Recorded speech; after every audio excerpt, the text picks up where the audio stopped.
جب گلستہ کو خون کی ضرورت پڑی تو سب سے پہلے ہماری ہی گردن کٹی۔ پھر بھی کہتے ہیں یہ آج اہل چمن، پھر بھی کہتے ہیں یہ آج اہل چمن، یہ چمن ہمارا ہے تمہارا نہیں۔ میں پوچھنا چاہتا ہوں، ہندوستان کی آزادی میں سب سے بڑا رول اگر کسی نے ادا کیا وہ ٹیپو سلطان رحمۃ اللہ علیہ۔ وہ کون تھے؟ مسلمان تھے۔ انگریز کلکتہ کے اندر اپنا آفس بناتا ہے، اس آفس کو توڑنے والا کلکتہ کے علی وردی خان انگریزوں سے مقابلہ کرتا ہے، اس کے آفس کو توڑتا ہے، اور انگریزوں سے علی وردی خان کہتے ہیں یہ دیش چھوڑنا ہوگا، یہاں سے تمہیں بھاگنا ہوگا۔ علی وردی خان سے مقابلہ ہوتا ہے۔ علی وردی خان کے انتقال ہونے کے بعد 1754 میں علی وردی خان کے انتقال ہوتے ہیں۔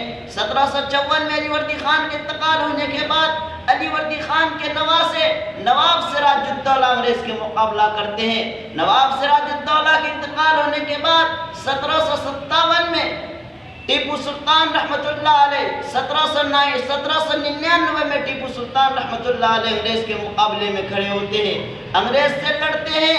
انگریز ٹیپو سلطان رحمۃ اللہ علیہ کو شہید کر دیتے ہیں۔ ٹیپو سلطان رحمۃ اللہ علیہ کی لاش زمین پر بچھ جاتی ہے۔ ٹیپو سلطان رحمۃ اللہ علیہ کی لاش پر انگریز کھڑا ہو کر اعلان کرتا ہے آج سے دیش ہمارا ہے۔ ہندوستان کو جب ٹیپو سلطان رحمۃ اللہ علیہ کو جب انگریز شہید کر دیتے ہیں، ٹیپو سلطان رحمۃ اللہ علیہ کی لاش جب زمین پر بچھ جاتی ہے، ٹیپو سلطان رحمۃ اللہ علیہ کی لاش پر کھڑے ہو کر کے اعلان کرتا ہے آج سے بھارت ہمارا غلام ہے۔ تو ٹیپو سلطان رحمۃ اللہ علیہ کے شہید ہونے کے بعد شاہ عبدالعزیز محدث اعلان جہاد کرتا ہے، جہاد کا فتویٰ دیتا ہے۔ 1804 میں شاہ عبدالعزیز محدث دہلوی جنگ کا فتویٰ دیتے ہیں۔ 1857 میں جب انگریز سے جنگ کی ضرورت پڑی، انگریز کے مقابلے میں کون کھڑے ہونے والے تھے؟ میدان میں انگریز کے سامنے کون آئے؟ شاملی کے میدان میں انگریز سے مقابلہ کیا مولانا قاسم نانوتوی۔ مولانا قاسم نانوتوی کہاں سے پڑھے ہوئے تھے؟ مدرسے سے پڑھے ہوئے تھے۔ شاہ عبدالعزیز محدث دہلوی کہاں سے پڑھے ہوئے تھے؟ مدرسے سے پڑھے ہوئے تھے۔ شاہ ولی اللہ محدث دہلوی کہاں سے پڑھے ہوئے تھے؟ مدرسے سے پڑھے ہوئے تھے۔ مولانا جعفر تھانسیری رحمۃ اللہ علیہ کہاں سے پڑھے ہوئے تھے؟ مدرسے سے پڑھے ہوئے تھے۔ انگریزوں سے مقابلہ کیا، انگریزوں کو اس بھارت سے بھگایا۔ مولانا جوہر کانپوری رحمۃ اللہ علیہ کہاں سے پڑھے ہوئے تھے؟ مدرسے سے پڑھے ہوئے تھے۔ مولانا عبید اللہ سندھی رحمۃ اللہ علیہ کہاں سے پڑھے ہوئے تھے؟ شیخ الاسلام حسین احمد مدنی رحمۃ اللہ علیہ کہاں سے پڑھے ہوئے تھے؟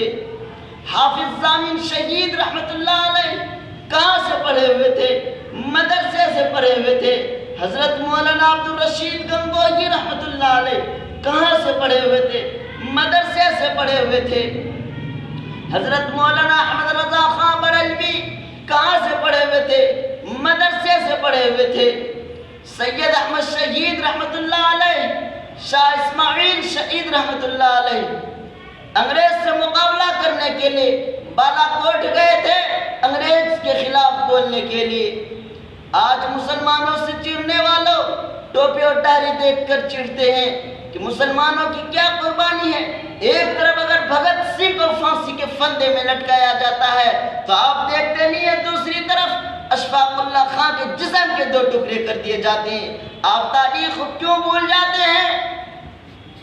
یہی ٹوپی اور داڑھی والے تھے جنہوں نے پھانسی کے پھندے کو چوم چوم کر اور سولی کے تختے پر لٹک کر اور آگ کے انگاروں پر چھلانگ لگا لگا کر اس دیش کو آزاد کیا تھا۔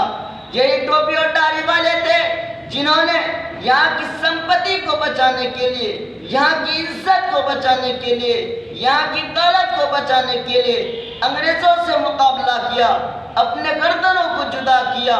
دہلی کی چاندنی چوک سے لے کر خیبر تک کوئی ایسا بڑا درخت نہیں تھا جس میں علماء کرام کی لاشیں نہ لٹک رہی ہو، علماء کرام کو جلایا نہ جا رہا ہو، علماء کرام کو بوڑی میں بھر کر کے دریاؤں کے اندر ڈال دیے جاتے ہیں۔ علماء کرام کہتے ہیں ہمیں پھانسی کے پھندے پر لٹکنا منظور ہے، سولی پر چڑھنا منظور ہے، لیکن اے انگریز تمہاری حکومت کو ہم ماننے والے نہیں، تمہارے قانون کو ہم ماننے والے نہیں۔ میرے دوستو، آج اس بھارت کے اندر مسلمانوں کی سب سے بڑی قربانی ہے اس دیش کا آزاد کرنا۔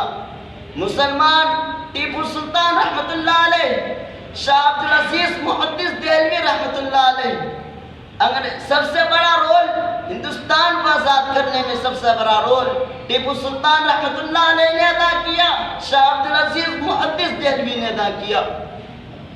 مسلمانوں کی بات کرتے ہو، ٹوپی اور داڑھی والوں کی بات کرتے ہو، ہندوستان کے اندر آ کر دیکھو سب سے بڑا، سب سے خوبصورت تاج محل کی بات آتی ہے۔ تاج محل کو بنانے والا کون؟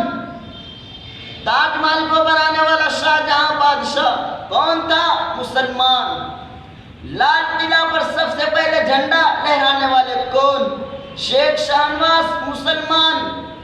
اس دیش کو آزادی کرنے میں سب سے زیادہ پیسہ خرچہ کرنے والا شیخ حاجی محمد عثمان، مسلمان۔